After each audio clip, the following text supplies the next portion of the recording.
to it. So the theme for the topic for today, I hope you can hear me. I hope it's loud enough. Okay. So the topic for today is how to avoid mid-month cash crunch. How to avoid mid-month cash crunch and a lot more. But that is just the theme. We're going to go through a lot more. And this is practical money management principles. And also we'll talk about investing.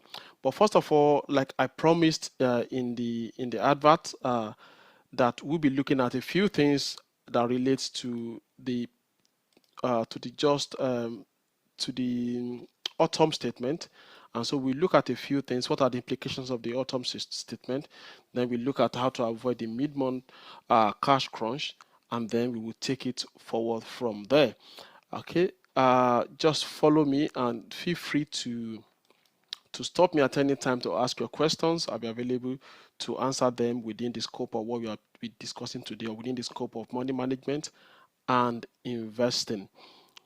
First of all, disclaimer is the fact that this is for educational purposes only and should not be construed as investment advice. Investment can go up and down in value, and your return could be less than what you put in, as past performances do not guarantee future returns. Before you make any major financial decision, please consult your financial advisor. Okay, that out of the way, just a bit about myself. My name is Tayo, as I've said. I'm the head coach at KWC Global Institute, and our website is ibwfg.com. And I'm sure that was where you register for this course. Um, and so, yeah, a little bit about myself. I think the main thing about me is the fact that we are on a mission to help hardworking individuals and families to manage their finances better and build wealth that lasts for generations. And there's nothing we teach that we don't do. So we are not here teaching you theory, or we are not here backing others at you. We are not here talking about things we've not experienced before. We are just that guy next door to you, and then we are sharing with you the experience we've gained over the years living in this country and elsewhere in the world. And so we hope that we'll be able to share a few things together. So I'll dive straight into it. Let's first of all look at the of the autumn impact of the autumn budget. So what are we doing? I won't go into detail about the autumn budget, but the aspect of it that affects your life. So the aspect of the autumn budget that will affect us as individuals who are investors or people who are conscious of our finances and we want to make better financial decisions. I'll just quickly go over them in the next few minutes, and then we'll go on.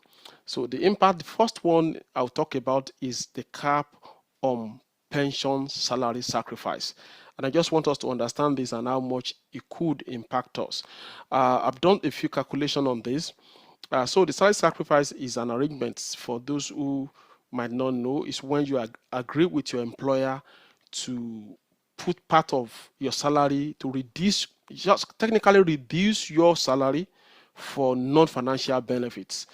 So it's possible they draw a new contract with you to say, okay, your salary is now less by this amount, or at times they might not draw a new contract with you, but how much you take home will reduce, because the sacrifice you are taking is before tax, which is the benefit, and then it will reduce how much you take home. And what a lot of us do is that we do put a bulk of our salary before tax into pension. This way you can reduce how much tax you are going to pay. Let's assume, let me give us a kind of demonstration. Let's assume let's assume you are earning 105,000 is what you earn on per annum.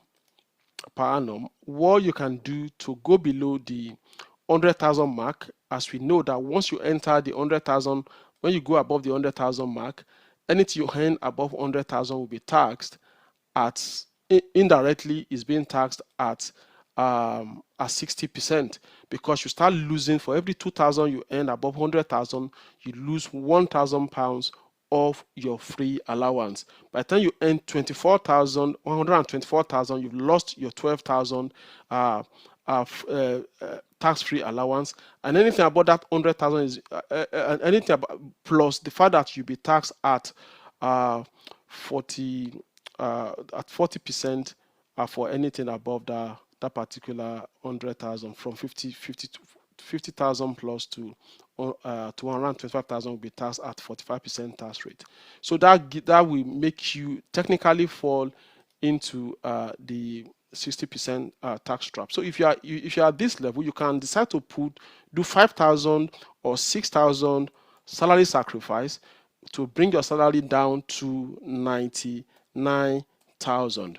With this, you have a benefit in the future of putting extra 6,000 into your pension, and then that reduces how much tax you are going to pay. At least you deny the government of taking 60% of these 5,000 off you by putting 6,000 into your pension, and then you take home whatever 99 could give you. So that was what a lot of people are doing, and I think the government have noticed this, and so what they've done is to put a cap of maximum of 2,000 on it, and that will affect somebody like me, because my salary sacrifice in a year is over 12,000 that I'm using as salary sacrifice, but 1,000 per month goes into my pension as salary sacrifice, and so I will be taxed. I'll be paying NI on about 10K out of that. But I've done the math. The impact is not too bad because your NI will apply at the usual rate. So if your salary is 50,270 down to 12,000, you will pay 8% in anything you sacrifice above the 2,000 threshold. But if you earn above 50,270, it's only 2% that you will pay as NI.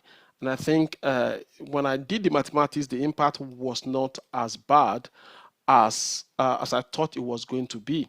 So it's going to be, for instance, let's do the math. Let's assume you are on that 52. Let's say you are on 50,000, and you make a salary sacrifice of about 2,000, for instance. So what you're going to pay will be 8% of that based on the new rule. For those who just joined, what we're talking about is the impact. The first thing we're going to talk about is the impact of the author statement, and one of it which will impact us, not everything, just a few of the things that could impact us.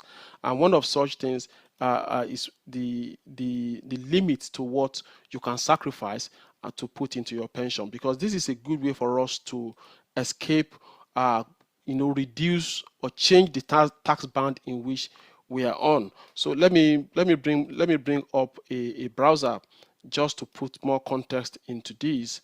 Let me bring up a browser. Let me search for UK tax brackets. So just to put perspectives into this. So if let's assume you are earning, you just entered into this tax bracket and you are earning 54,000. And now you've moved into the 20%. So you now move into the 40% tax bracket from 50,000. You're now earning 54,000 here, pushing you to the higher rate. What you can do is to sacrifice 4,000 out of your salary and put it into a pension, so you don't pay 40% on that 4,000. And so government have realized that people are doing that, and so what they are now saying is that you can only put 2,000 as salary sacrifice into your pension. Anything above 2,000, you pay NI on it. Okay, and so 2% for people who earn above 20,270, and 8% NI for those who earn below that particular threshold. Okay, and now it becomes worse if you are self-employed.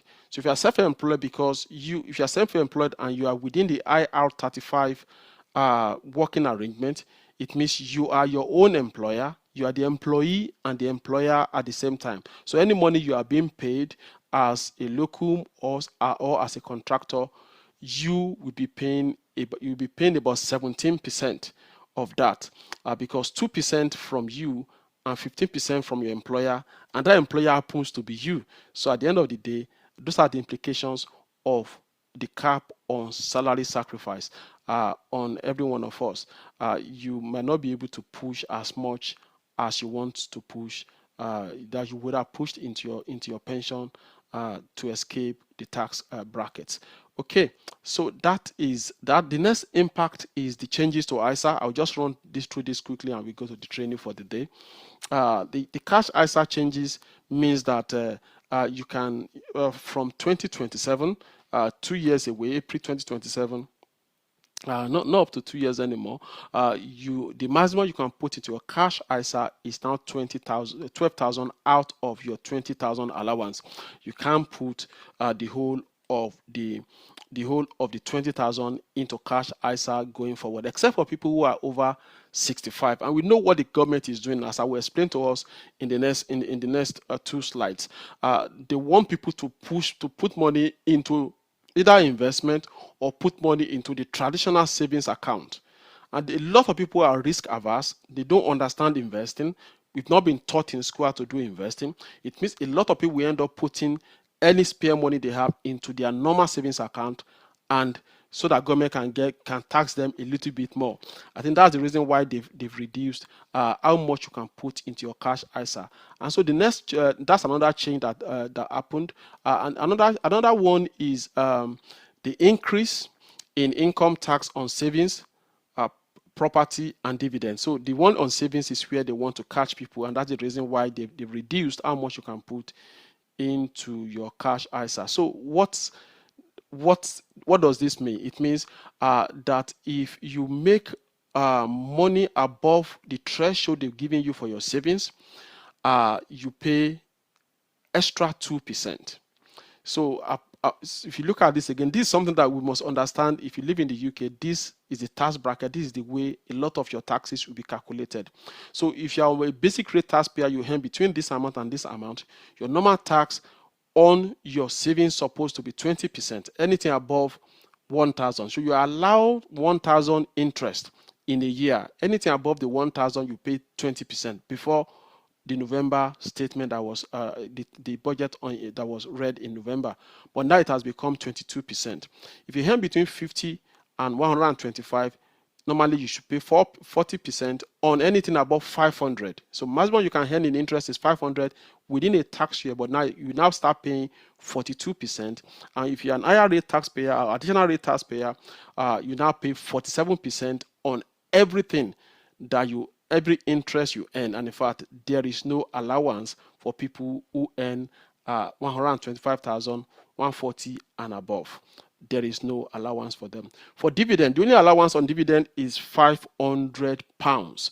If you earn dividend, anything above £500, before it was 8.7%. Now they've added 2% to become 10.75, and then 35.75, and then they've left the additional rate unchanged. It was already on 39.35. There was no addition to that particular threshold that you will pay in when you make extra money on your savings account. The same thing applies to property. If you make income on your property, you pay extra to 2% on increase compared to what you'll be paying this year when it comes to when we get to 2020, April 2027. So those are the changes to savings and property. But there are changes to also dividend is already here. So property and savings here, and then this will be the changes for. Let me just write it. Stroke. So it's allowance stroke property. So that is what you will pay as increase. And so the next thing is that, let me just explain this. So traditional savings account is outdated. Okay, ISA has been around since April 2nd. April 2nd of this year marked 26th year that ISA has been around, and it has been tax-free. So what I'm encouraging people to do is, if you don't understand investment, that is fine. Go and open a cash ISA. The money you put in your traditional savings account, move it into the cash ISA gradually. You can only move 20,000 in a year. And so, because ISAs are tax free, so all the taxes I've explained on interest does not affect ISA. The 20% that was there before does not affect ISA. Now becoming 22%, 42%, 47% does not apply to ISA accounts. So you can start moving your money into your ISA savings before they cut it to 12,000 in about 1.5 years to come. I've met people who said, I don't understand investing, but I have money saved. I love to save money. I'm frugal. I manage my money very well. I have a lot of money saved. That money, you will be paying a lot of interest on it, a lot of taxes on it. And in fact, anything, if you're a basic rate taxpayer, it means you earn between 12,000 and 50,000. You can only have maximum of 22,000 in your savings before you start paying taxes on your savings interest. If your interest is at 4.5%, for example, if you're an higher rate taxpayer, you only need savings of 11,000 before you start paying taxes on your savings at this particular interest rate. And if you're an additional rate taxpayer, your allowance is zero. If you earn £1 in interest, you pay tax on that £1. So that is, and that will be 47% you are going to pay. So that is another impact of the budget on us as investors or as citizens of the country. The next thing which I'm going to talk about quickly is the income tax threshold, which was frozen till 2030 to 2031. This is what is called a kind of stealth tax, even though the government has promised not to increase these percentages all through this particular parliament. So for the next 4 years, thereabout, how many years they have left. But what they've done is the fact that since they've frozen this, it was meant to change, I think, 2020. It was meant to be reviewed 2028 before, but they pushed that out to 2030, 2031. It means that a lot of people, due to inflation, increase in salary, a lot of people will move into different thresholds. And in fact, they said it will give them 8.3 billion by the end of the period. By this time, they will have made 8.3 billion from ordinary people who are earning salary, because these thresholds have been, they've been frozen. That's another impact of that budget on every one of us. The next one is, if you have a mansion that is worth 2 million, you start paying additional surcharge on your mansion. It will affect about 150,000 people in the UK whose house are worth over about 2 million and above, and that won't come into effect until 2028 anyway. Maybe your house would have appreciated. If you have a house in London, it's easy to get into this bracket very, very easily. And then the last one I will talk about before we move on is the tax on electric vehicle. The more you drive, the more you pay. It says roughly half of the rate of fuel duty paid on petrol and diesel. Is just a way of leverage of putting tax on people who drive electric vehicle without really polluting the environment directly. Indirectly, we know that could be pollution, because how do you dispose of these batteries when they come to their end of life? We're pushing that decision down the road. What do you do to them? How much of lithium can you get out of the dead battery, and how do you dispose of the battery? So they will pollute the environment at the end of their life, but for now they are already paying some taxes on electric vehicle. Okay, and that will change, start increasing with inflation by 2029, 2030. It will increase based on inflation, whereas our salary threshold is not increasing based on inflation. I think that's a bit unfair, isn't it? Okay, so that's about it when it comes to the direct impact of the autumn statement on us. I've said the cap to salary sacrifice will affect me personally as a person, and I'm sure it's going to affect a lot of us, because this is one of the ways through which I pay into my pension. And I think I put something down here. Check that your pension contribution is not based on the minimum allowed for from your qualifying earnings. So there's something called qualified earnings. And I tell people, understand how much that is being deducted from your salary. That's what is called qualifying earning. Let me go to the web page here. Is that be sure you are paying enough into your pension. Very, very important that we know that we are paying enough into our pension. If your pension is based on the minimum qualified earning, you might not be paying a lot. The example I'm going to give us now, which is what is being deducted. For some reason, this internet is slow tonight. For what is being deducted from my salary, for instance, personally, I had to call my HR to say, why are you deducting so little money from my pension? And then that was what led to me doing salary sacrifice. So that's what we call the qualifying earnings. That if you earn if your earning is above is it 50,270, your qualifying earning is 44,000. No matter how much you earn above 50,000, your qualifying earning is 44,000. Any pension you are going to contribute will be based on a percentage of this. So I was told that my percentage is 4%. That my employer will contribute 3%, I will contribute 4%, government will contribute 1%, making it the minimum 8% that employers are meant to contribute. But at the end of the day, the amount I'm contributing, if I look at from my income, will be 0.04 multiplied by 44030. So I'll be contributing 1,700 in a year divided by 12.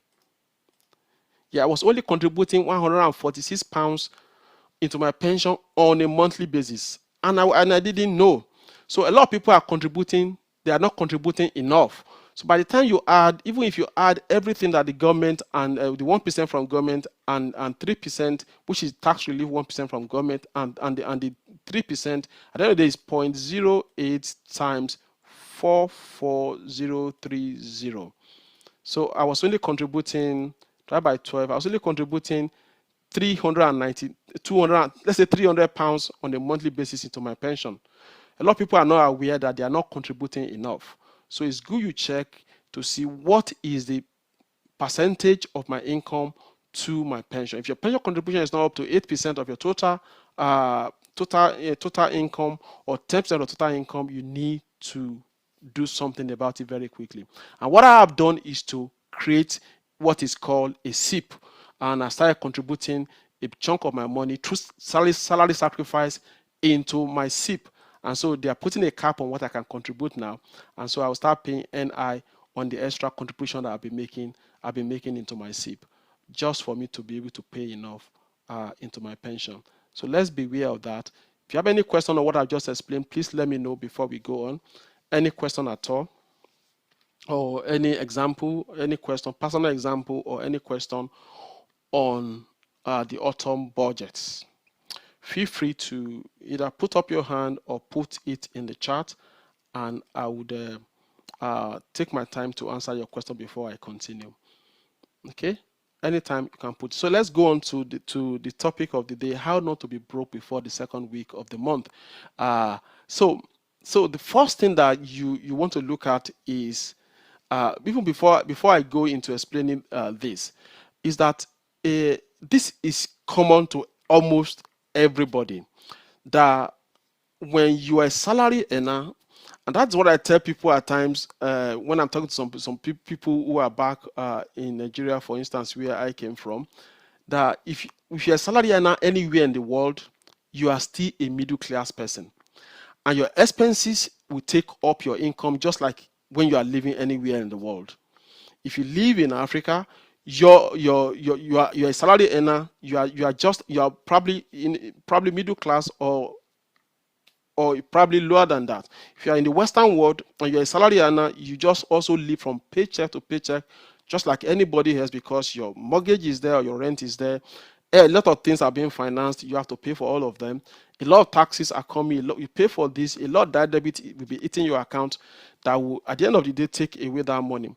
And the mistake a lot of people make is the fact that we don't segregate our accounts into multiple area, and I will explain that when I get there.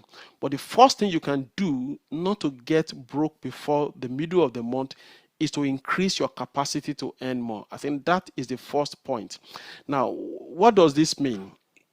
There's a threshold that you are within that no matter how much you manage, it becomes very difficult because rents are going up, mortgage interest, everything is going up, and it becomes, unless you go be above a certain threshold, you just keep working from paycheck to paycheck, seriously in a rat race, and you're not really moving forward.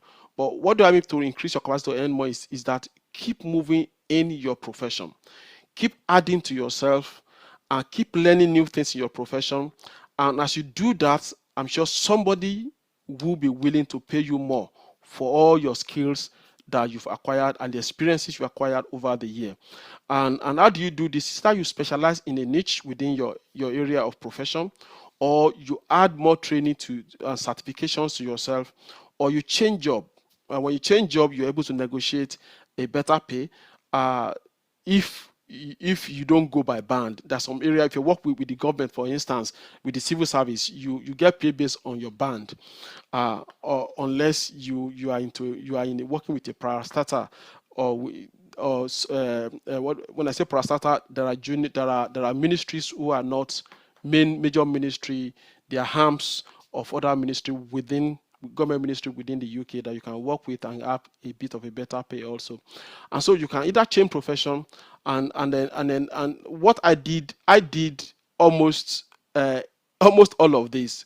Got more training, change job, okay, still within the same profession, but into another area within my profession that no will pay me more. Then change how you work. Especially, I changed the way I work. I changed from working as a permanent staff to working as a contractor, and that's kind of double, quadruple, multiply how much I take home.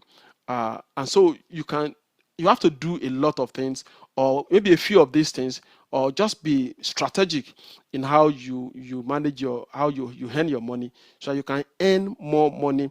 And when you earn more money, and then you move on to the next thing that you need to do with that money when you earn more money, that would help you at least to have more disposable income when you're able to increase your salary or your take home. That's one thing you can do. Second thing you can do is that send every penny you earn on an errand. So every give purpose to every penny or every cent, every kobo, whatever the lowest denomination of your currency is. Send it on an errand. Give it a purpose. Give purpose to every money that you earn. What does this mean? It means that you must have a written plan. You don't win with money without having a written plan. And then you must follow that plan. And I call it a zero budget, budget deficit. Budget deficit. You must have zero budget deficit. There must be no budget deficit when you are doing your planning. Okay, because you are not Congress, you are not Parliament who can go and tax people. You can go and borrow money and live anyhow they want to live. Because we are individuals, access to money is limited for us. We are not politicians who after they've squandered money, they can come around and ask for more from you and from yourself and myself. We have limited supply of this thing called cash, and so you have to do a no budget deficit plan for yourself. It's that you spend less and make more, and in fact, when you make more, you still need to spend less for you to accommodate, to have a very good written plan in place. I'm going to take us through very quickly how you can do that. And I put here that you should avoid lifestyle creep. It means don't allow your necessary expenses to grow as your income is growing, and it's very, very normal that the more you earn, the more you tend to spend. The more you earn, the more your taste will increase, the more expensive things you want to buy. And even if you keep doing that, if you don't put that in check, before you know it, your salary has doubled, but still the quality of your life has not really improved, because things are coming around to demand for the money from you.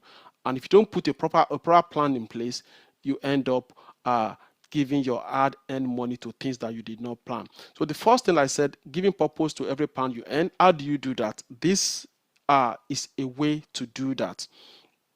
And this is what we do as a family, what we do as and that is what I'll be putting us through very quickly before we move on.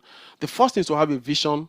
I've got pages where I've explained all of them, but I think to save time I can also use this to quickly explain it, and I'll go through the pages. So you have a vision, make a list of your needs and your wants, match your current spending to the list you have made. From there, you realize that some things you are not meant to be spending money on, that you're already spending money on, but they are not within your vision. And then you need to tag your expenses as in, I'll give us the tag, about 3 or 4 tags. We tag it, and then we reallocate money to the things that are important to us, and then we automate the process. The most important part is automation.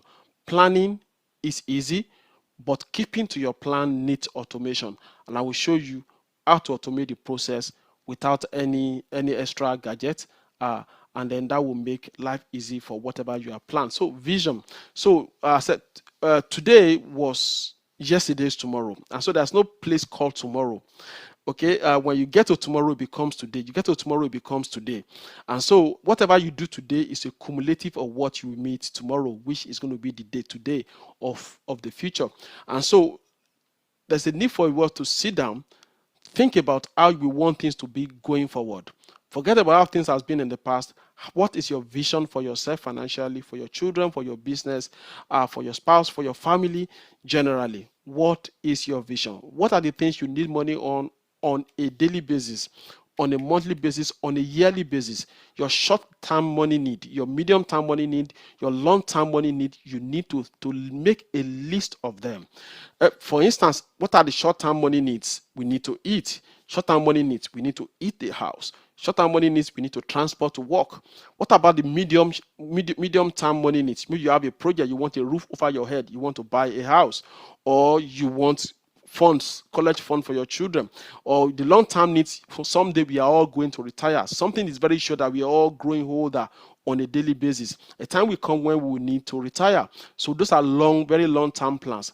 We need to have them planned, and then we need to write them down somewhere. Anything that will take money out of your pocket in the short term, medium term, and long term, you must make a list of them based on your vision. So I cannot explain 1 and 2 together. So step 3 is that you now need to compare. You need to download your bank statement and compare how you have been spending your money. Does it align with your vision? Okay, there are things in my vision that I have not been spending money on, and there are things in my vision that are not in my vision that I have been spending money on. At that point, you realize that a lot of things where your money has been going into are not even things that would add anything to you at all, and so you need to reevaluate. After doing that, matching your current income to your vision. I have a spreadsheet for this, and maybe I'm going to open it at some point when we get towards the end, and then tag your list. So the tag on your list is your must have, which are your needs. What are your needs? Food in your belly, roof over your head, clothes on your back, transport to work. Those are the must haves. You now have what I call your good memory. Those are the things you do with yourself or with your family now. Going on holiday, having a meal, a time out to go for a dinner, going to the cinema, just having good time. You must budget it.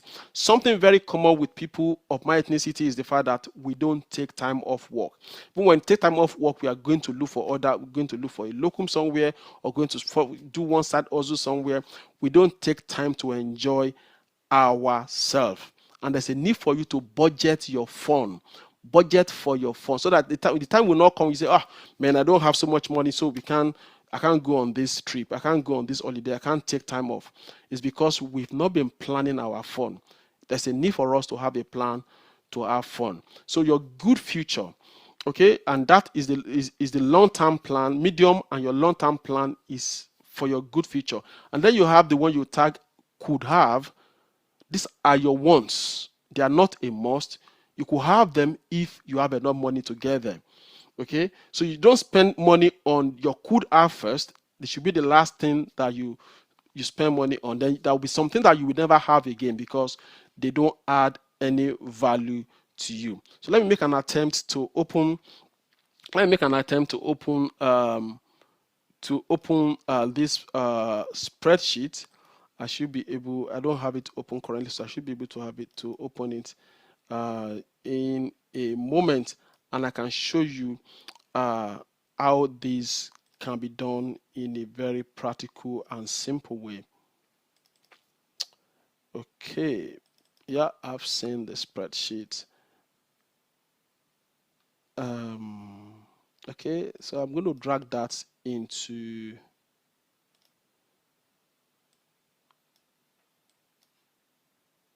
just a moment. Okay. So I've put here, for example, this might not be your list. Okay, this is similar to what my list is. Okay, so we have here giving, your generosity, you have your utility, your council tax, okay, and then you have feeding, you have a lot childcare, if you have credit card, personal loan, insurance, maintenance, your mortgage and your rent, professional subscriptions, extended family, contingency fund. So you have a lot of things here, which are things that you spend money on. So you first of all make this list. After making the list, you compare it with how much you are spending on them currently before making the list. How much have you spent? Maybe look at 6 months comparison, 1 year comparison by downloading your bank statement. How much have I spent, servicing credit card in the last 6 months? How much have I spent on a monthly basis, on this? Or how much have I spent on subscriptions?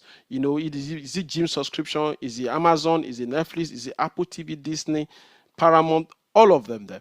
Okay, you now look at going forward, how much do I want to be spending on all of these things? So you make that. Some of them will remain the same, while some of them, for instance, you don't probably want to have credit card payment or personal loan. Maybe you already have you have Amazon, Netflix, Apple TV, Disney, or maybe you want to reduce it to maybe just one, maybe just for the children, maybe Disney. Whatever Disney is what you want to do. Why you want to, or maybe one more, maybe Amazon, and then you don't want the rest anymore. So the things you don't want anymore, what do? You put in front of them, you tag them that is never again. And the things you want to have, which is maybe this one is a could have actually, if maybe a G subscription could also be a could have, but if you think is good for your memory or for your now, you can do that. So you just tag this. If you want a copy of this, I can give it to you. I think it contains a lot of things that you probably spend money on in the UK. It could be more than this. So this is a must-have. If you are homeowner, this will be a must-have. If you are not, if you are renting, that could be a could have some things you might probably have to do yourself. Your landlord will probably do a lot of things. So you have it that way, and then you do it, and then you tag your money. And the good thing about this, and you track it on a monthly basis. It takes like let's say an hour in a month to look at how are you doing, how are you coping with, your purpose list. I could take like an hour every month, which I think we should be able to spare for what matters to us. And so once you've done that, now you put the income, how you want to allocate going forward. Then the last part is automate it through standing order. Now, how do you now automate it? So there are 4 buckets that you want to have. Like I said at the beginning, the mistake a lot of us make is spending from a single account. You don't spend from a single account. If you do that, you will overspend. I can bet it with you any day, anytime that you are going to overspend. So you need 4 buckets. Now, they don't necessarily all have to be bank accounts. You need at least 2 bank accounts. A lot of us have more than 1 bank account anyway. There's a bank account, which is the first one, into which into which the first bank account is the one where your salary is coming into, either as an individual, if you do things together in your family, either as a family, or this is where salary is coming into. That is the first account. On this account is where you put all your direct debits. So if I bring up my notes notepad again, so you have account 1, which is your current account. So all your direct debit and standing order will be on this account. Okay, and then the second account that you want to have is your daily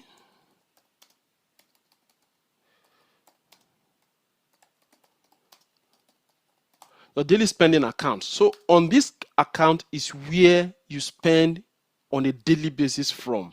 So this account is where you have your debit card on. This is for your grocery shopping. This is for your Amazon shopping. That is where we normally overspend. This is for your anything daily spending is coming out of this account. And what happens is that based on your purpose list and based on your what is called a budget, based on your plan, you've allocated an amount that comes to this account on a monthly basis.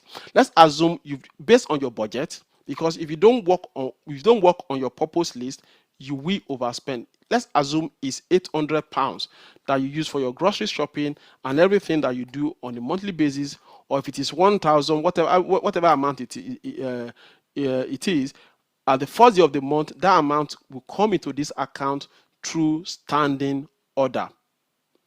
Okay, and so this account has been has received its own allocation, and then that is what you spend. That is what you carry card on. And once that money finishes, that is the end of your spending for the month. You know why? Because there will be no money left into this. There will be no money left in this account again. They've all gone to fulfill their purpose, and that's the reason why I call it giving purpose to your money. The next account you're going to have is will be your fund account.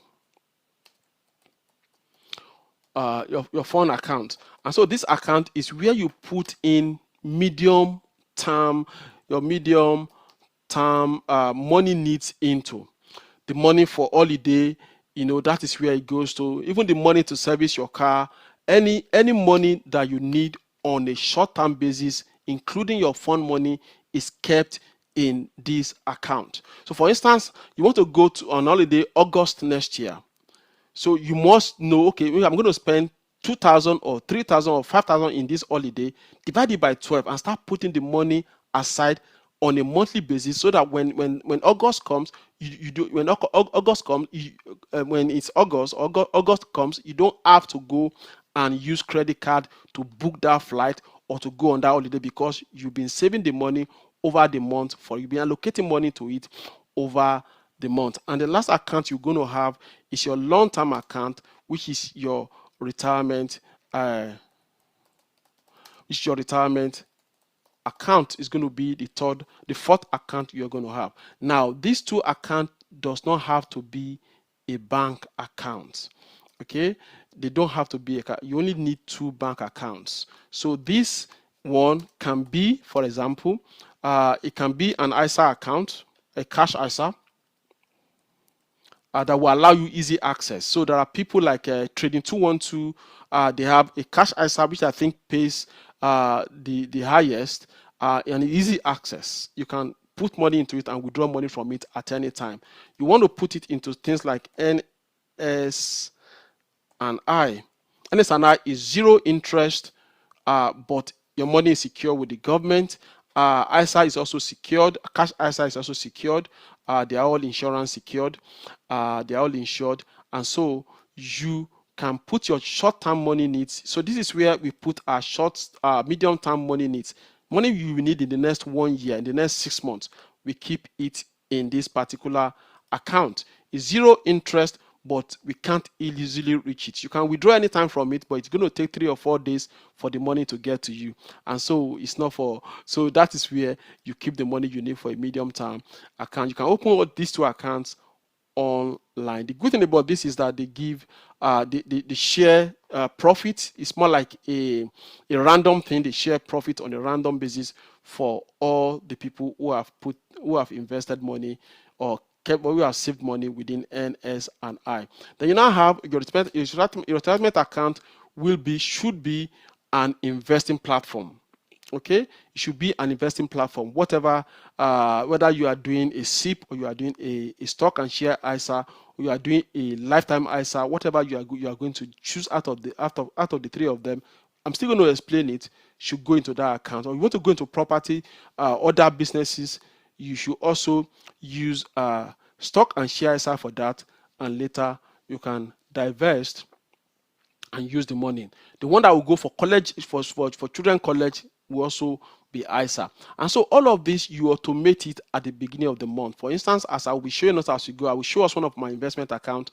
Money leaves my current account into this investment account the first of the month, and they are invested for me on the second. So the first of the month is standing order will go from current account into this account, and then also into this account first week of the month, money will go from here into here, and by second of the month, the money is being invested for me automatically. I'm going to teach us how to become a smart investor. You don't have to do anything. Everything is automated for you. There are platforms that will do this thing for you automatically, and then all you need to do is to put the trigger the first time, and everything is automated for you. So by the time you set this up, okay, you are in a better place not to get broke before the end of the month. That would help us a lot. So that's number 2. So we talked about number 2 now. So number 1 is that increase your capacity to earn more. Number 2 is that give purpose to every penny and every cent that you earn.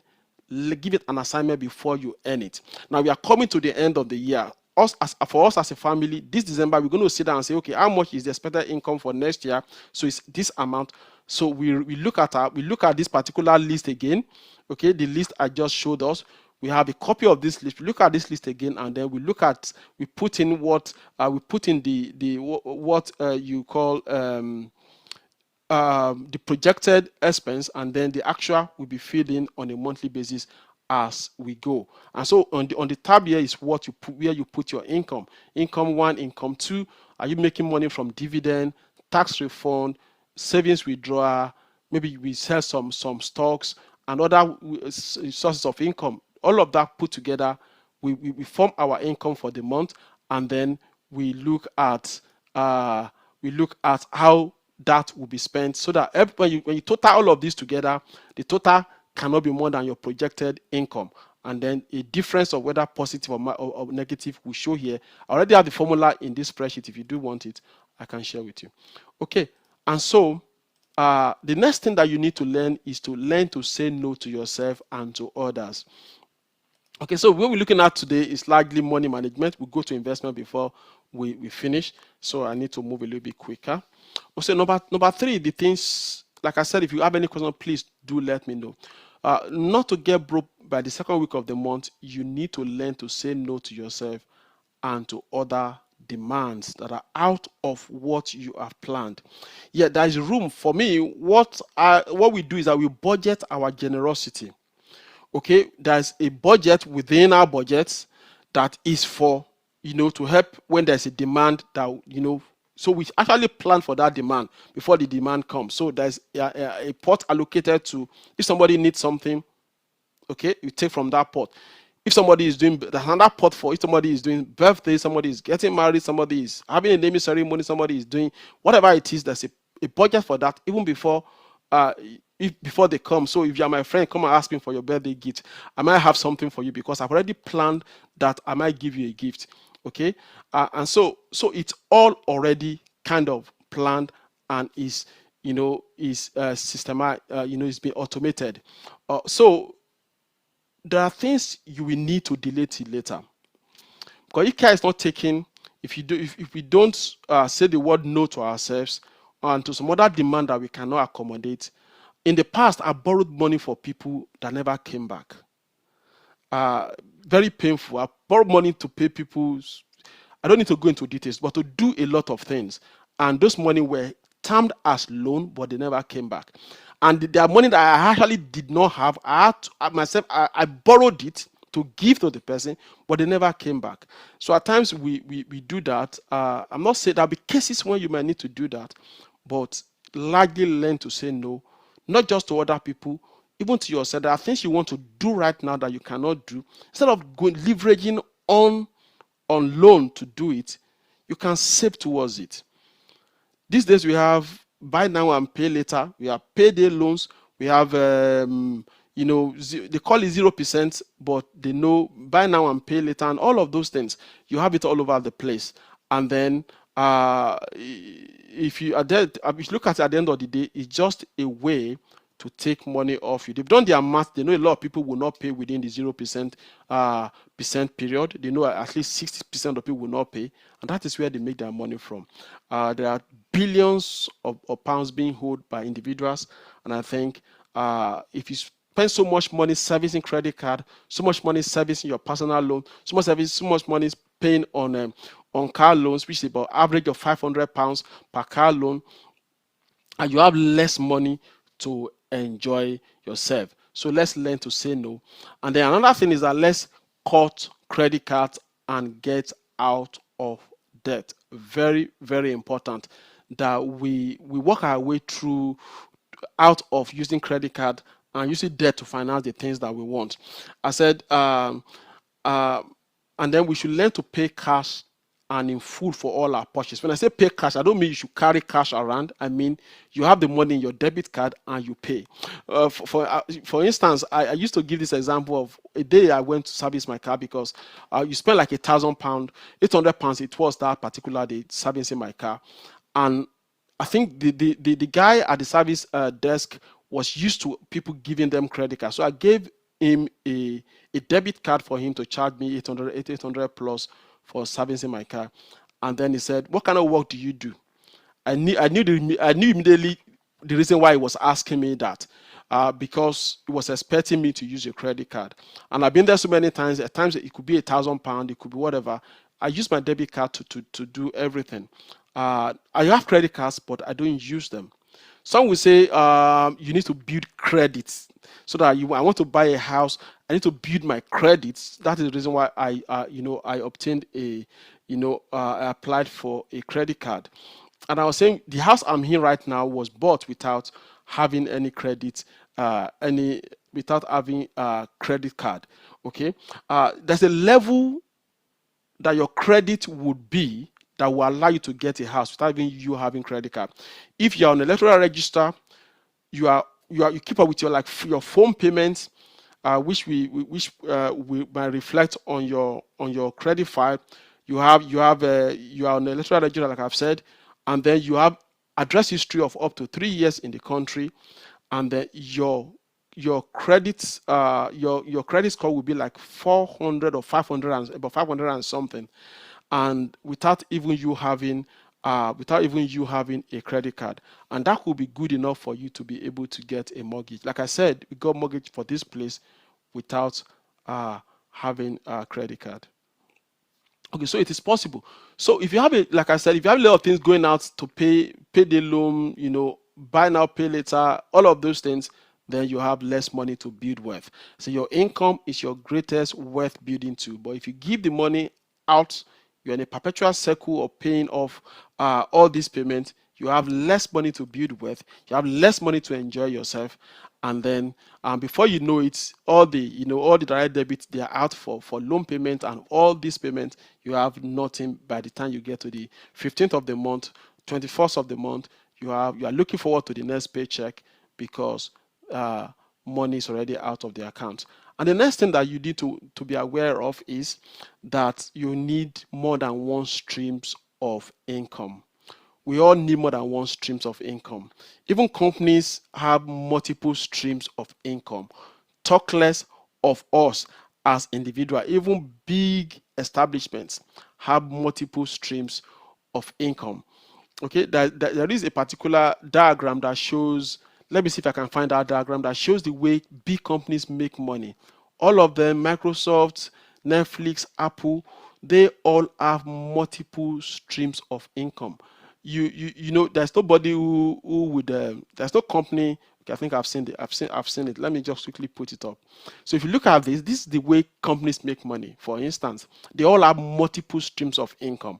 If you look at Salesforce, for instance, they have all these streams of income making money for them. You can see Tesla has got multiple types of car. They've got other ways for them to make money. Okay, if you look at Meta, the owner of Facebook, Instagrams, WhatsApp, and then their Facebook chat, Messenger, you can see that they also have other areas through which they are making money, and so they have multiple streams of income. If you look at Amazon, for instance, they have a lot of ways to make money. If you look at Nvidia, for instance, a lot of ways to make money. Netflix app, they are in every continent of the world. If you look at Microsoft, they bought LinkedIn, and they have Office 365. They have Azure, their cloud services for hosting, and then for AI.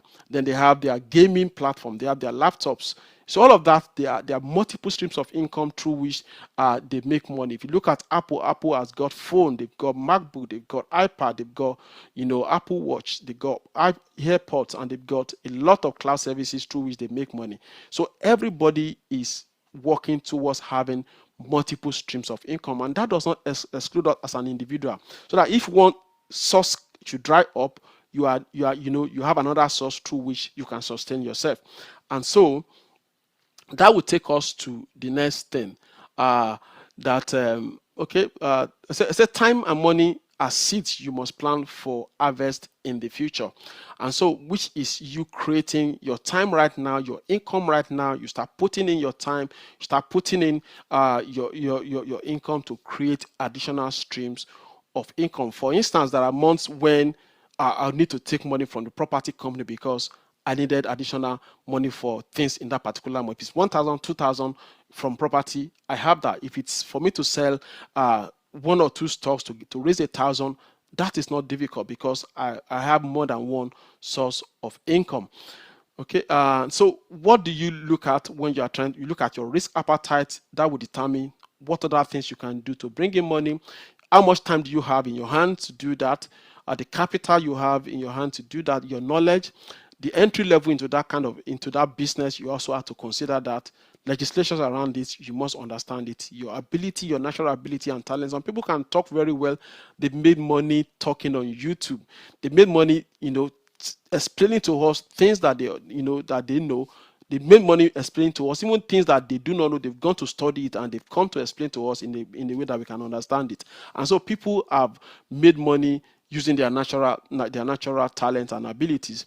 And then again, I put divine guidance because at times we waste a lot of money on businesses that didn't bring back the capital you spent on it. If you're a witness, let me know, because I know I've done a lot of business that didn't bring back the capital I spent on it, and that is because we don't listen to that inner voice that will tell you that do this, don't do that. We've engaged in businesses that you will lose money at the end of the day because you do not listen to the guidance within. Let God lead you in whatever you want to do as business. And then again, a lot of things. Let's move on from the multiple streams of income, which is something that this will lead us into multiple streams of income. What are the things we can do to bring in more money for us, either now or later in the future? And so, follow us on YouTube, on Instagram. The handle is IBWFG. On all social media platforms, I do post videos maybe once in 2 weeks or once in a while. And then also there'll be a lot of things we've said in the past that you benefit from on our YouTube or Instagram our channel, or TikTok, or Facebook. Okay, so before I go into that multiple streams of income, let me quickly explain what this is, and this would help us to understand the thinking behind what I'm about to explain to you. Every one of us will fall into one or more of these quadrants. It's called cash flow quadrant, developed and popularized by Robert Kiyosaki, the author of Rich Dad Poor Dad book, and there is also the author of Cash Flow Quadrant. There's also a book on that. So you see employee, business owner, self-employed, and investor. And the meaning of all of this is what I have here. that if you're an employee, you are exchanging your time for money, you have an income, you have a job, you have no leverage. If you're a self-employed person like myself, I own a job. Okay, I have no leverage. I get paid a little bit more for my time, but I have no leverage. If I don't work, I don't get paid. I'm trading my time for money. Okay, and then if you are a business owner, you already have a business in place that employs people. Now you plus the other people, you are making more money. You have leverage because you are leveraging on people to make more money, and so you have a system that works for you. Now if you're an investor, your money is working for you. Money is making more money for you. It's passive. You are leveraging, and it's passive income. Now, what Robert Kiyosaki was saying was, he said there are mentalities that guide each of these quadrants. People who own a job for life. They've been taught to go to school, have good grades, get a good job, and remain there and hope for retirement or pension and gratuity someday. But he wants all of us, to cut the long story short, he wants everybody to have investors mentality where your money is working for you. So if you're an employee, let your money flow into the I quadrant to create another stream of income for you that does not necessarily involve your time. Like I said, will make us smart investors. Okay, if you own a job, you're a self-employed person or a consultant or whatever it is, the way you are working, let your money flow into the high quadrant, because the money coming in here depends on you. If you don't work, you don't make money. And so as a backup, let your money flow into the high quadrant as an investor. Even as a business owner, I've shown us, of big businesses in the world. You could imagine that people like Google, like Microsoft, they invest even in their competitors that are just coming up, or they buy them up, or they invest into them. So even as a business, invest, be an investor. Okay, let money come from here into investment where you are not the one managing it. I get paycheck from Microsoft. I'm not the one managing Microsoft, but I get dividend from Microsoft. I'm not the one managing Lloyd's Bank, but I do get dividend from Lloyd's Bank. Okay, and stuff like that. So my money is working for me in that sense. So wherever you are, wherever your situation in terms of work, make sure you are an investor and your money is flowing into the investment quadrant. So that is what Robert Kiyosaki was saying in this particular presentation. If you see the book, you can read it.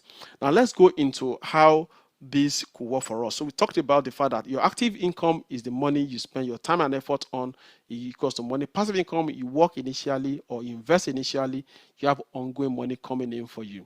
And I won't go into a lot of this because they involve our individual how will I call it, your individual scenario to know the kind of business that you are going to do. So the first thing you want to look at is, okay, be passive.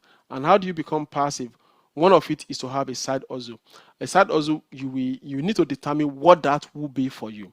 Okay, I put it here again. Let it be something inspirational and unique so that you can stand out in the business, in the crowded business space. Okay, create value. Look for work and create value for you. I didn't put a list here, but a list of a lot of things that you can do that can add value to other people, and you can get paid for adding value to other people. Another area that we've ignored so much is government procurement. Now this is something that I need to try, that I need to go after myself. Okay, so government is the largest spender in every economy. As we see it in Africa, so also it is in the UK, so also it is in America. Government spend billions and billions of money every year on procurement. And the good thing for UK is that it is open. It is open for you to apply and get something out of it. You don't need a long leg to be able to get a contract in this country. So central government accounts for the largest portion of this 350 billion that is spent on procurement in the UK. Okay, 66%, which is 60% of this amount, and the local government and the NHS take up 119 billion of spending on procurement on a yearly basis. I'll quickly go into this. This could be an eye opener for someone. I didn't intend to spend so much time on it. So if you go into either of these two websites, for high value contracts, go to gov.uk/find-tender. For low value contract, go to contractfinder.service.gov.uk/search. So let's quickly just look at what this is going to give to us. So I'll just do a general search, and then you can and these are some of these contracts will last you for the next 3 years, 4 years, or 5 years. Once you win them, there'll be a total sum, and so you could you can look at those in pipeline. Those already awarded, you can remove them. Those that are coming to an end, you look at them. So some people, their contract is coming to an end, so they need to tender for it again.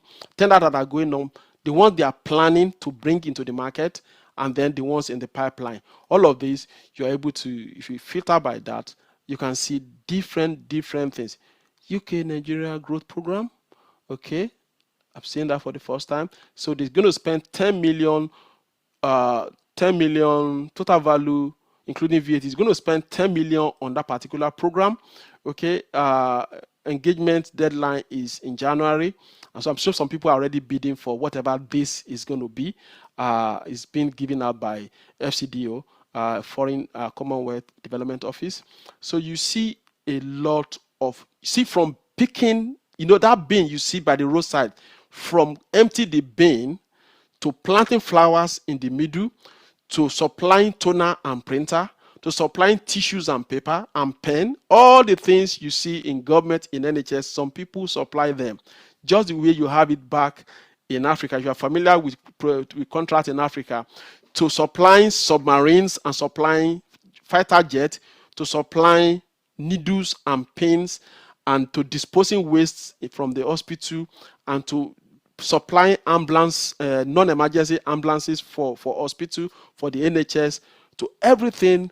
Some people are doing those contracts, to even going on the road to do surveys, and all of that is being taken care by people. And so if you can take time to search through this in your local area or anywhere in the UK, you are in England especially, I think Scotland and Northern Ireland, they have their own procurement website. This one is majorly for England, and then you can see that a lot of things that you can search for here that would either meet your experience, or that you can build experience. You can build experience in.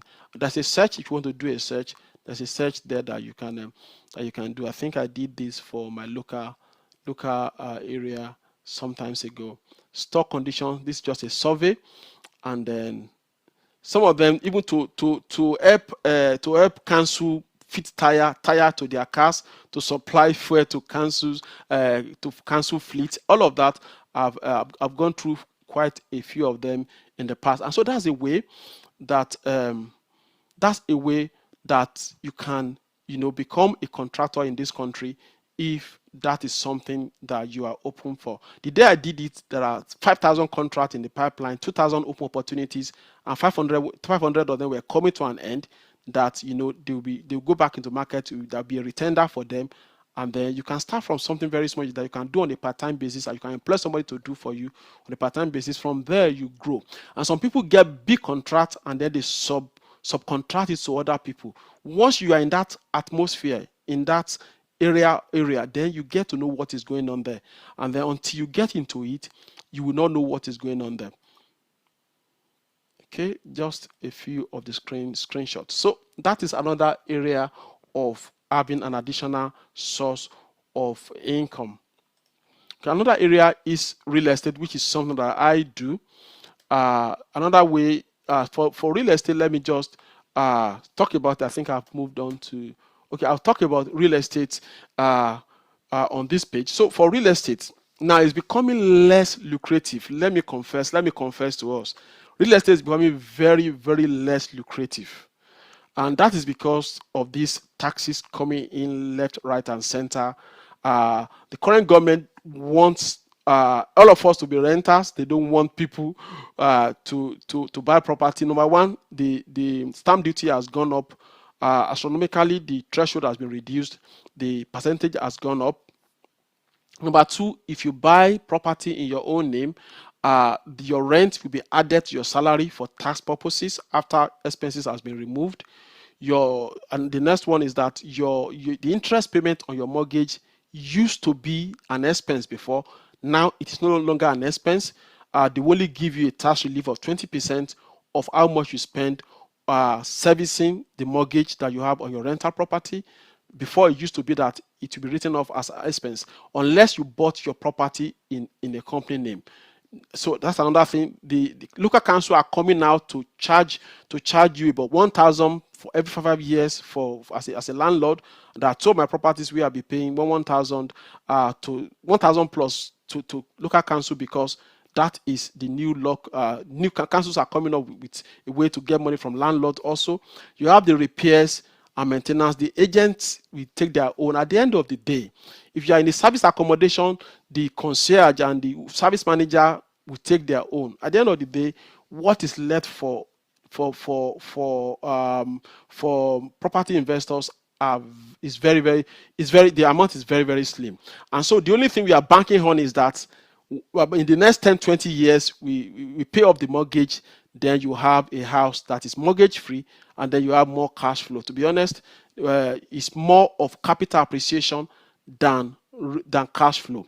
Now, where you can get cash flow is rent to rent, where you don't own the house.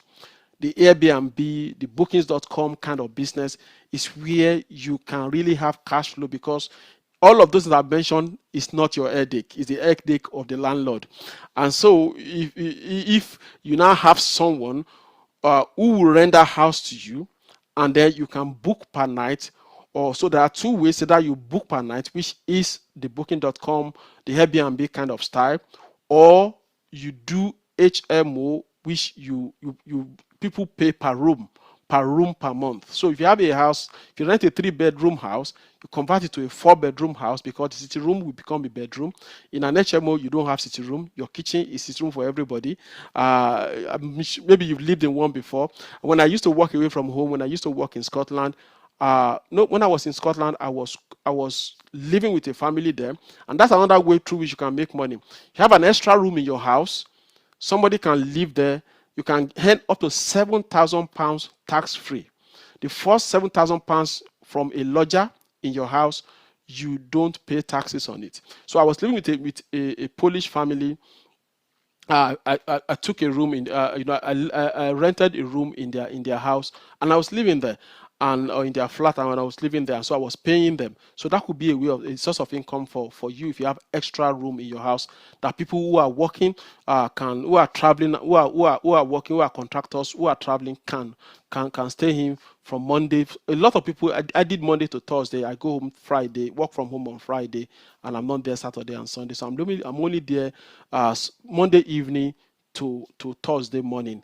I travel back home from work on Thursday, and so that could be an option. So going back to rent, so you rent a place, you have an agreement with your landlord that you're going to rent it out again, and then you give it out as per night on bookings.com or on Airbnb, or you make it an HMO, where you now have people who are young people who are yet to be able, they are not yet married or yet to be able to buy, they are not yet able to buy their own house. They pay per month per room in such a place. There are so many aspects to real estate, but 10 aspects to real estate. You have the commercial, where you have the commercial where you lease an office or buy a office block and you rent it out. You have the industrial, where you have warehouses. You have the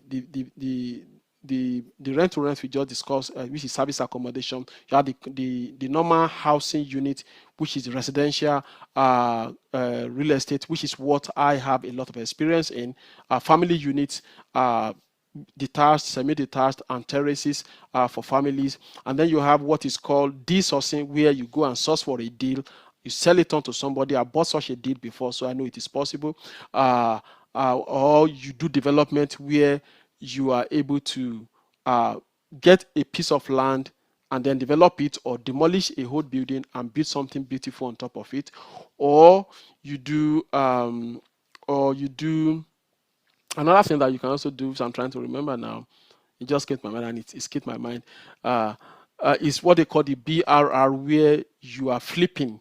You buy, you renovate, you refinance, and rent it out, or you buy, you renovate, you refinance, and then you sell it on. So these are areas you could make money in real estate. Um, so time won't allow me to go into much detail on that. Another way for multiple streams of income is to invest in stocks and shares. And I also have a lot of experience doing this. And when I talk about stock and shares, I'm not talking about day trading.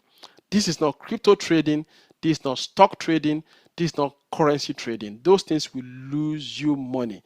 70% of people that they trade lose money. So please, maybe you've been receiving phone calls from people who said you can trade. Don't worry, when you trade, you only need to spend 5 minutes in a day trading, and then you make money. Don't worry, we'll give you a lot of what to buy and what to sell. I have been there. I've done this. I've done that. If I look over a period of, I think I must have spent on training and trading, and all I've lost will be about £25,000. I think when it comes to trading, and I stopped trading about 2012, 2013 was when I stopped doing anything that has to do with trading. And I went into proper investing, which I'll be explaining to us when it comes to investing. Please do not trade. Do not trade the stock. Do not trade currency. Do not trade cryptocurrency or anything like as such. I'll skip this. These are sad stories of people who didn't prepare very well for whatever reason. Let me not judge them. Whatever happened, they are in a very bad place in retirement right now.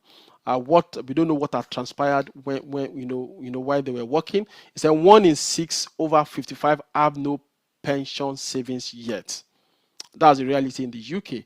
No shower, cooker, or freezer.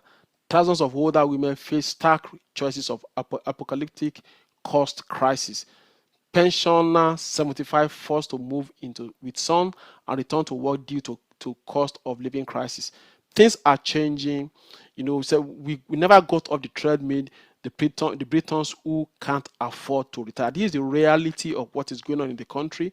You have to be intentional so we don't make this kind of headline when we are older. And we know things could happen that you don't plan for. And I don't know what has happened to some of the people in this headline, but God helping us and us being a little bit more intentional, we should be able to avoid some of these sad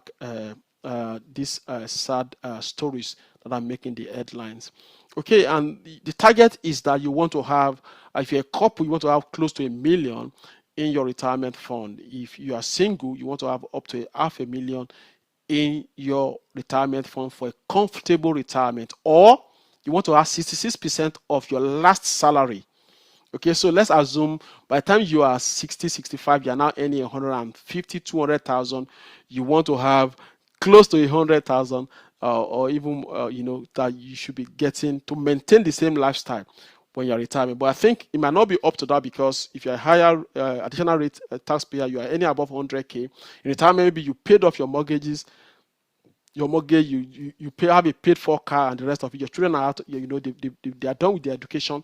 You might not have so much expenses again, and so you might not need that much money. But you need at least $500,000 as an individual, 1 million if you are a couple, to have a comfortable retirement. And so one of the ways to do it, apart from property, for us, as for instance, we have a lot of our pension in properties. Because by the time we are getting to 60, we've already paid off mortgages on those properties before retirement, and so it's going to give a lot of cash flow. And if you choose to sell any one of them, and then that will be bulk money that you can put somewhere, either to buy annuity or to buy other things that could pay you for the rest of your life. And so another way is this stock investing. And by that, I say you become shareholders in companies. And then financial instrument you can buy when you go in the stock market, you can buy individual shares, mutual funds, trust fund, ETFs, very popular, index tracker, very popular, and bonds are for older people. Derivatives, you want to avoid them, like I've said a while ago. And so the reason why our stock market is also very good is the fact that the entry level is very low. With £1, you can start investing tomorrow. Okay, it's not even 9 o'clock yet, because American market will close by 9 o'clock. You can still start investing tonight with just £1. You can start investing £5. You can start investing, but you can't do that in property. You even want to do, if you want to do rent to rent, you need about 5,000 to start, because you need to do up the house and make it look very decent. You still need a few thousands to start doing rent to rent. Talk less of trying to buy a property. Or if you want to start a business, it's going to take longer time and going to cost you more to be able to have it established and start generating income for you. Unless you know something you can go and buy from somewhere and go and sell from another place and have a markup of 10-20% on top of it, and then you make your money almost immediately. And that will require you to spend more than maybe £1 to achieve that. And so a lot of the money you contribute at work is going into real estate, into private equity, into bonds, and into the stock market. And stock market asset is over $60 trillion today, a lot of which, are pension funds putting money into the stock market. Now, you want to ask me, how do I know how much I can make from the stock market? Now, nobody can predict how much you will make from the stock market. But based on history, we can talk about the average that you can make from the stock market. Now, as I've said at the beginning, that past performances is not an indication of future performance. That I have to say it because no one knows tomorrow. There could be a World War III tomorrow, and past performances might not happen, might not come to pass if there's something terrible happening around the world. For instance, we can see Ukraine and Russia war. People there had projections that are not coming to pass right now because they have war in their country. So outside of those terrible things happening, an earthquake happening, or everywhere is on fire. Outside of that, we look at maybe 10% return on a yearly basis. For us and people who have gone through my training, we target about 15 to 20% return on a yearly basis, and we've been able to achieve that over a period of years. And so with this example, you say, how much can I get? I would be using a calculator that could simulate what it could be, but I'll be using 10% to do this particular example. Let's assume you are starting from 0, and then you put aside 250. Sorry, that's the interest. I'm going to make that 10, and then you do this for the next. Let's say you are 30 now, and you do this till you are 60. That will be for 30 years. You are looking, and then you put aside 250 on a monthly basis. You are looking at $500,000. So that will probably get you to the target you need as an individual. And if you're a couple, 250 each will get you to 1 million by the time you get to age 60, which I think is very reasonable. Okay, if you can achieve that, let's assume, okay, maybe you are now 40. I didn't start investing until I was 40. As in start investing into stock until I was 40. And in fact, at 40, my pension was less than 6,000 when I was 40 years old. So I really that was what gave me the wake up call that, Tayo, what are you doing? You are a few years away from retirement, and you don't even have money in your pension. That was when I started investing aggressively and study how to invest, and then and today, I've been able to catch up with what I've lost over the years. So let's assume you can also do this for your child. Let's assume you have a child who is age 0 today, and you do this for the first 18 years of their life, and you put aside £250 for them on a yearly basis. By the time they turn 18 and they are going to college, they have £150,000 for them, for their tuition, for their first house, for them to start life. You are putting them on a better pedestal. My wife was telling me about a colleague of hers. When the daughter finished university, they gave her a key to a house when she finished her university. It's still happening, and these are Caucasians. It's still happening in this economy that people still gift their children a key to a house after their graduation. You want to be able to do that. Let them start life on a better pedestal, or even while in college they could buy an apartment and put some of their friends as lodgers, and those ones will be the ones paying their mortgage for them. All of these things are things that are possible if you plan them, and you can't afford that much. Even if you started with £50 and you do that for a period of time, it's going to be something. 30k is something for somebody who just turned 18 for them to pay part of their fee or start life with. Okay, and then if let's assume, let's continue the simulation. Let's assume you are in your 40s, like I said. From 40 to 65 is 25 years. At that point, you want to do a little bit. Maybe you want to do 350 every month. You want to do 400 every month. Okay, for instance, because I'm trying to catch up, I do 500 on a monthly basis. Okay, I can't do less than that, and that is different from what I put into my pension.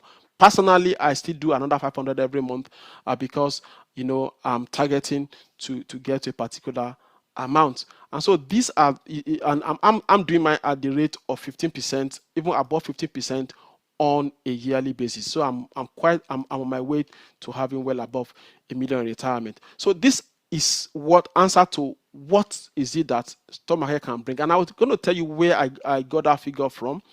And before that, what you can do when you retire, let's assume you retire with $500,000 in your, let's just choose a round figure, 1, 2, 3, $500,000 in retirement. I change this back to 10%. Let's assume you retire at 65 or 67, which is, I think, for your private pension, you can actually retire. You can retire at any time if you have your private pension, at least depending on what your employer is saying. If you have a SIP like I have, you are from age 55 going to 57, you can start withdrawing from your pension. Let's assume from age 65 or 60, let's say from age 70 or from age 65 to like you are until you are 100, which is about 35 years. And then you don't put money, you withdraw. Let's assume you withdraw 4,000 on a monthly basis. If you calculate that, by the time in 35 years you will have withdrawn, so your future investment would still be over $1 million. Your withdrawal 1.6 million over that period. If you look at it, 48, you put yourself on a salary of 48,000, apart from the state pension you are going to get on a monthly basis. At the end of the day, that money will not finish because what you are spending is less than what you are making. You are only spending the interest on your money. You still have interest that is making more money for you. So these are possibilities mathematically, but let's see what has happened in real life.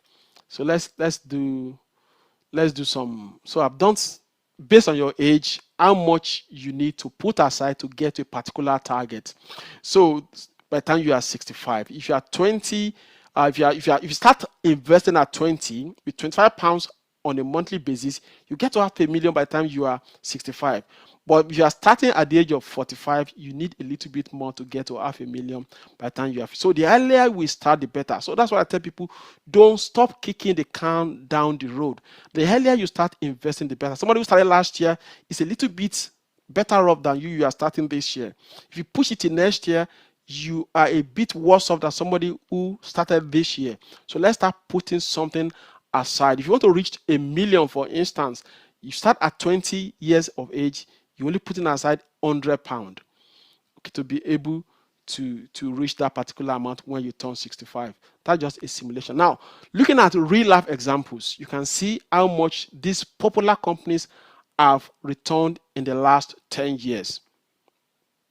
Okay, if you put 5,000 into Apple for 10 years, in the last 10 years, it will have given you about 49,000 today. You can see the percentages, 25% per annum on the average on a yearly basis. So to achieve 10% is not difficult. That is what I'm trying to say. To achieve 15% is not that difficult if you know how to combine stuff. But we see some here is giving a minus.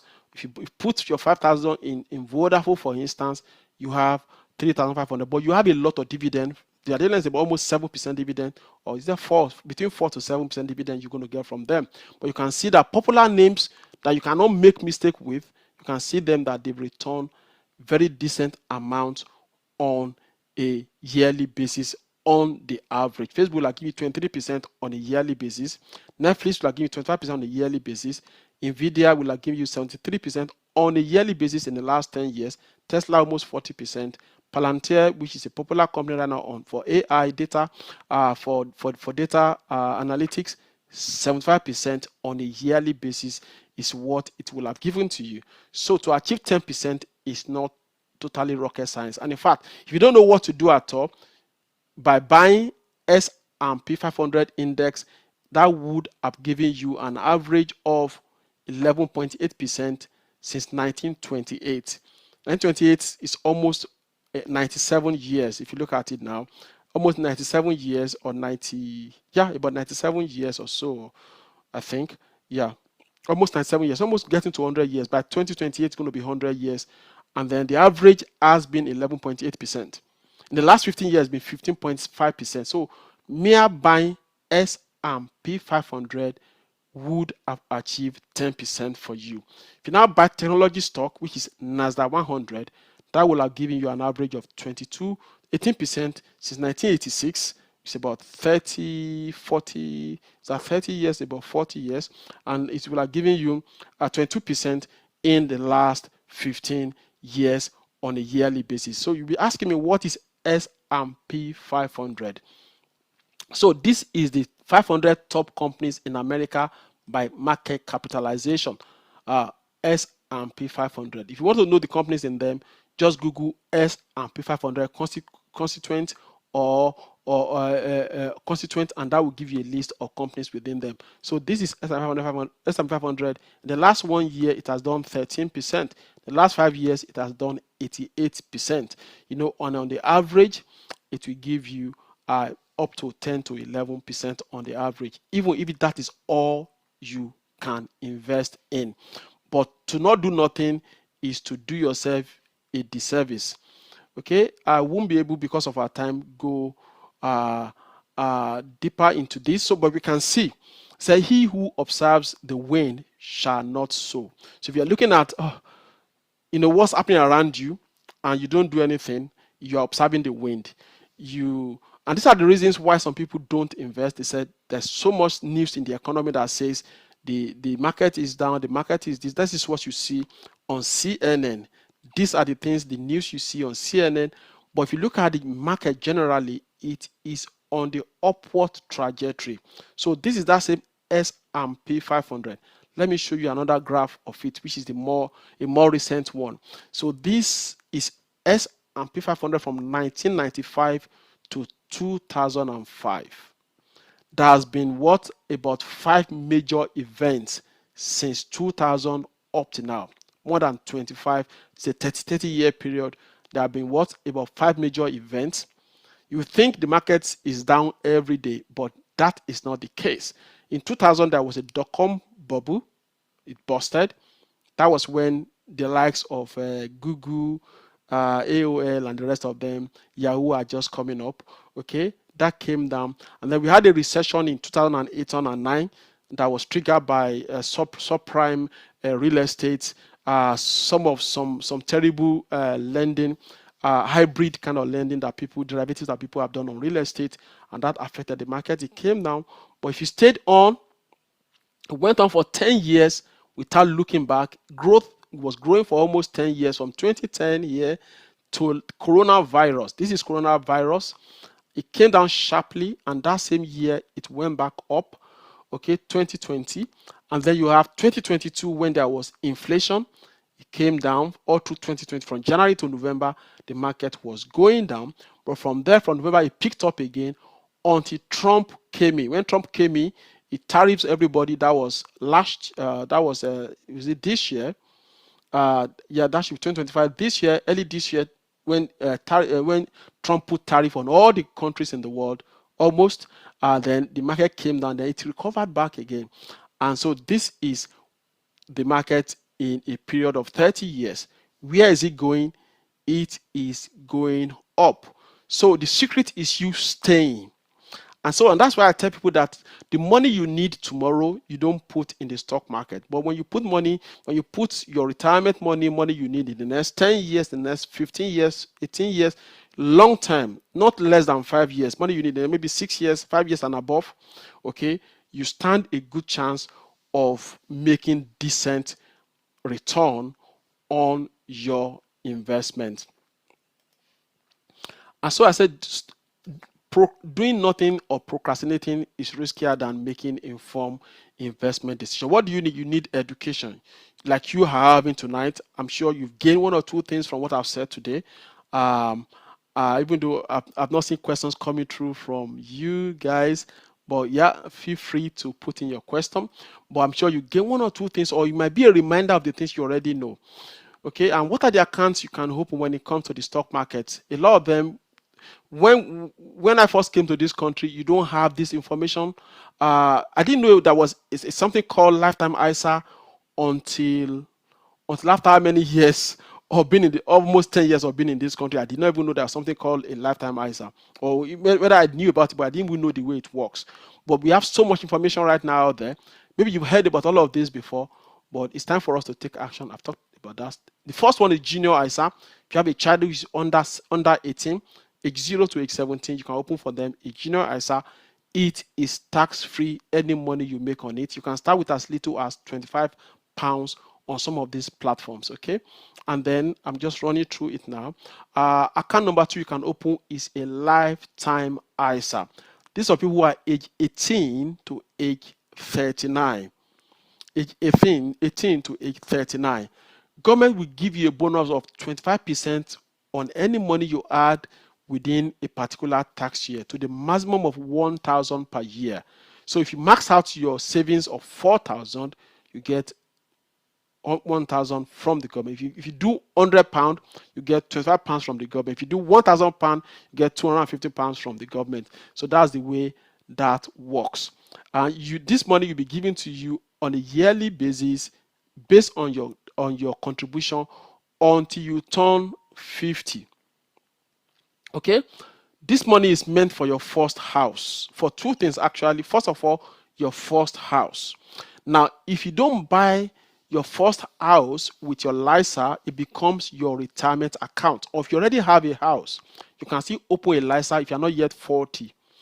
And then by the time then it becomes your retirement account. You can't touch it until you are 60. Now you can't touch all your pensions, every pension you can't touch it until you turn 57, unless you are going to turn 55 before 2028. Yep, I think 2028. I think then you can touch it at 55. But after then, you can't touch it until you turn 57. Okay, and this one 3 years later. For your normal pension, you pay taxes, but for this one, you don't pay taxes because it's a type of ISA. You don't pay taxes on any type of ISA. So when you retire, you pay no tax if you have a LISA. So if you are on the call, you are less than 40, go open a LISA tomorrow or tonight and put as little as £5 into it, and then understand it more later. Okay, if you don't understand it right now, just understand it a little bit more later. Okay. And then what next? Okay, something. Yep. Then another account you can open is your junior SIP account, which is a retirement account for children. I would say instead of opening a SIP for them, just open a junior ISA for them. For those of us who are adults, we can open a stock and share ISA. And I say everyone living in the UK must have one form of ISA or the other, because of taxation on savings account. So it's that you have a cash ISA plus a stock and share ISA for your long-term investing. Okay, and then for this one, you must be over 80 to have it. You can put 20,000 as you already know, and then it's tax-free whatever you put in. Then the last one is that you can have a pension account called SIP. A SIP is a self-invested personal pension. And then whatever you put into, you can put up to 60,000 in all your pension accounts in a particular tax year. And then depending on your tax bracket, government will put money into your SIP for you. They refund back to you the taxes that you have already paid. For instance, if you are within the basic rate taxpayer, your platform will claim for you 25% of whatever you put into your pension on a personal basis. If you are in the additional rate taxpayer, you claim the remaining 20% back through your self-assessment. If you are a higher rate taxpayer, you claim 20%. If you are an additional rate taxpayer, you claim 25% through your self-assessment. Okay, so I think that is about it. There's some, okay, where can you open this account? Let me just go through that within the few minutes that we have left. The best time to plant a tree was 20 years ago, and the second best time is now. Okay, summary of what I've just said. And where can you open this account? Trading 212 is the best for stock and shares ISA. Freetrade is still the best for SIP. Okay, if you want to open SIP. If you want to do cash LISA, Moneyboss is the best for cash LISA. These ones don't have LISA available on them. HL is the most expensive, but they have the junior. You can do junior ISA with them because their junior ISA is free. When your child turns 18, they will start paying the heavy fee. They can sell they can sell and move on to another platform when they turn 18. But the junior ISA is the cheapest junior ISA you can find on H. They are trying to catch them young. Okay, and so for people who live in Nigeria, these are where you can invest. All these ones are new fintech companies. They allow you to buy US stocks, while these are the traditional ones through which you can buy your mutual funds and money market, stock market, or through these fund managers. Okay, this is also a summary of what I just said. Okay, and so these are real life examples. For instance, I have this ISA account. Rate of return is 30% in the last 1 year. Okay, and so showing you what is possible. Another one is 29% in the last 1 year. This is a dividend account, and so if you this give me dividend on a I won't call it, almost on a monthly basis. Then we have this, which is another account. I'm just showing different accounts. It's 44% in the last rate of return in the last 1 year.